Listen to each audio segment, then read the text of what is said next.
Welcome to this explainer. Today we're looking at something that absolutely revolutionized how the medical world views human health. We're going to demystify how our childhood environments literally build the physical architecture of our adult bodies. So let's just jump right in with a pretty foundational question. Have you ever wondered why certain people just seem biologically wired to struggle in adulthood? Battling chronic illness, addiction, or severe stress, while others kind of just coast right by? Is it just bad luck? Maybe bad genetics?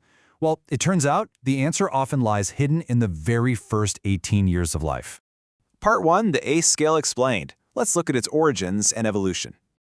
Back in the 1990s, this incredibly groundbreaking study by the CDC and Kaiser Permanente completely shifted our understanding of trauma. And the funny thing is, it actually started in an unexpected place, an obesity treatment clinic. Researchers there started noticing a really strange pattern. Patients who were successfully dropping significant weight were suddenly just dropping out of the program at alarming rates. So doctors did some deep life interviews, and they discovered that a vast majority of these folks had unresolved childhood trauma. Basically, their weight was functioning as a sort of protective shield. This huge revelation prompted a massive survey of over 17,000 mostly white, middle-class, college-educated adults. And what did they find?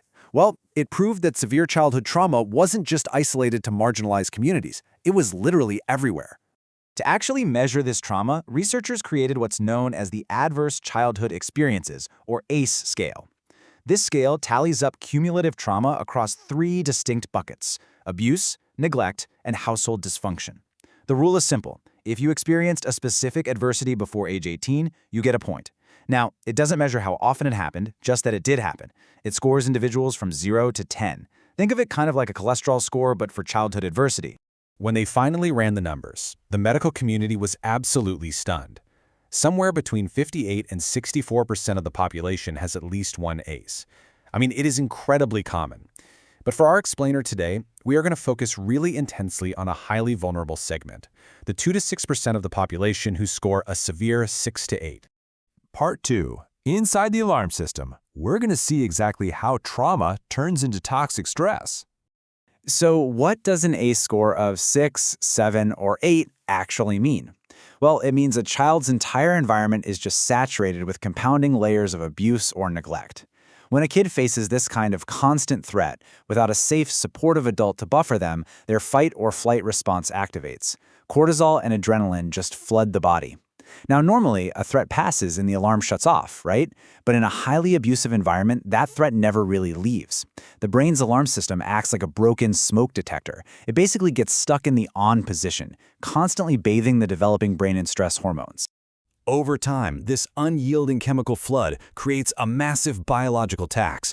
Medically, this is called allostatic load. Think of it literally like redlining a car's engine for years on end. Eventually, those gears are going to wear down. The body's natural immune and hormone systems become completely and totally exhausted from just being perpetually revved up for survival.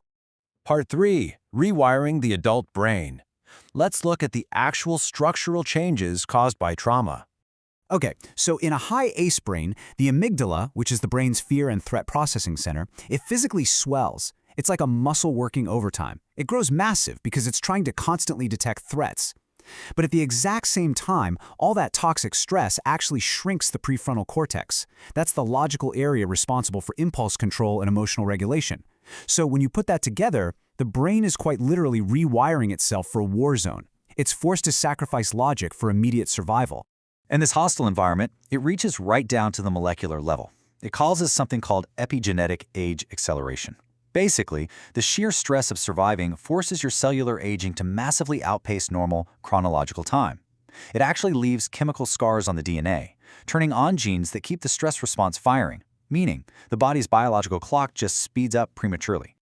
Moving to Part 4. The physical and mental toll. This is where we see how emotional trauma becomes tangible bodily illness. This structural rewiring and cellular aging sets the stage for a really devastating aftermath in adulthood. What starts as emotional trauma in childhood is fundamentally converted into organic, physical disease in the adult body. Tragically, individuals carrying an extreme ACE score of 6 or higher die, on average, a full 20 years earlier than individuals with a score of 0. 20 years. Let that sink in. This dramatically shortened lifespan is heavily driven by a permanently overactive immune system. Because the body was always preparing for a threat, it now operates on a baseline of severe systemic inflammation, and that just skyrockets the likelihood of chronic illnesses. To put it in perspective, an individual with a high ACE score faces double the risk for heart disease, a 100% increase in autoimmune diseases like lupus, and a staggering 400% increased risk of lung diseases like COPD. The body is literally attacking itself. But, the physical toll is really only half the story. The behavioral impact is even more shocking. For example, a male child with an ACE score of 6 has a mind-bending 4,600%. Yes, that's a 46-fold increased likelihood of becoming an intravenous drug user later in life compared to someone with a score of 0. No way, right? It's almost hard to comprehend. Because of data like this, we absolutely have to reframe how we view addiction. You see, psychoactive substances are incredibly rarely used for recreational pleasure in these populations. Actually, it's more like a desperate chemical coping mechanism. Drugs and alcohol are utilized as a personal solution to soothe an internal biological alarm system that simply won't shut off. It's a biological adaptation to early life despair. This severe chemical dysregulation, combined with that lack of emotional impulse control we talked about earlier, also explains the immense psychiatric burden here. Groups with these extremely high ACE scores experience a 3,000 to 5,100% increase in suicide attempts compared to the unexposed population.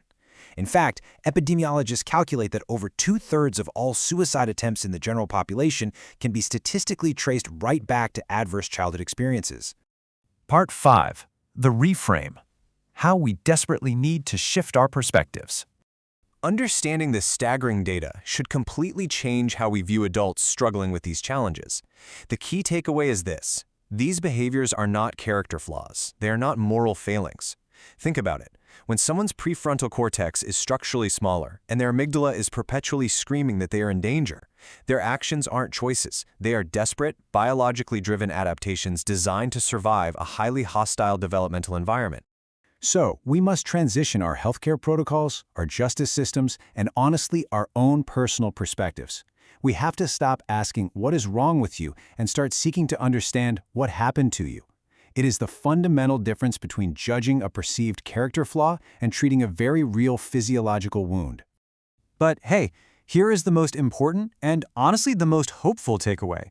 A high ACE score is absolutely not a deterministic life sentence. Human brains are incredibly plastic. Through safe, stable, nurturing relationships, the brain can actually heal and rewire itself again.